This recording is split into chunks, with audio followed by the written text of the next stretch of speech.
അത് മാത്രമല്ല, ഇവിടെ ഇങ്ങനൊരു ആദരവ് ഞാൻ പ്രതീക്ഷിച്ചൊന്നല്ല, ആഗ്രഹിച്ചതല്ല. കാരണം ഞാൻ നേരത്തെ പറഞ്ഞ പോലെ ഞാൻ ഇവിടെ നാട്ടുകാർക്ക് മുമ്പിൽ ഒരിക്കലും ഒരു പാട്ടുകാരനായിട്ട് ഞാനല്ല. ഞാനിപ്പോഴും ഇവിടെ ആ പുള്ളിമുണ്ടും ഇതൊക്കെ എടുത്തിട്ട് ഇതിപ്പോൾ ഈ ഷൂ ഒക്കെ ഇട്ടുള്ള ഞാൻ ഈ പ്രോഗ്രാമിന് വരാൻ വേണ്ടിയിട്ട് ഇട്ടതല്ല. ഞാൻ വയനാട് ഒരു പ്രോഗ്രാം കഴിഞ്ഞിട്ടാണ്, ഒരു ഉദ്ഘാടനം കഴിഞ്ഞിട്ട് അവിടെ നേരെ കുളിച്ചിട്ടൊന്നുമില്ല, അങ്ങനെ കയറിയ സ്റ്റേജ്.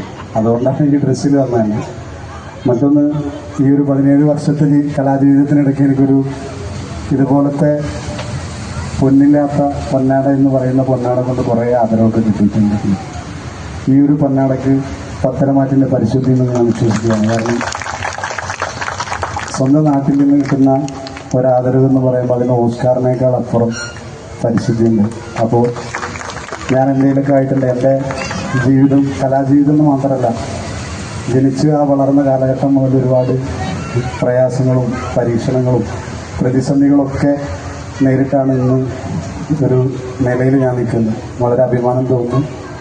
എന്തെങ്കിലുമൊക്കെ ആയിട്ടുണ്ടെങ്കിൽ നാട്ടുകാരായ നിങ്ങളെല്ലാവരും ഞാൻ സ്നേഹം ചെയ്യുന്നു.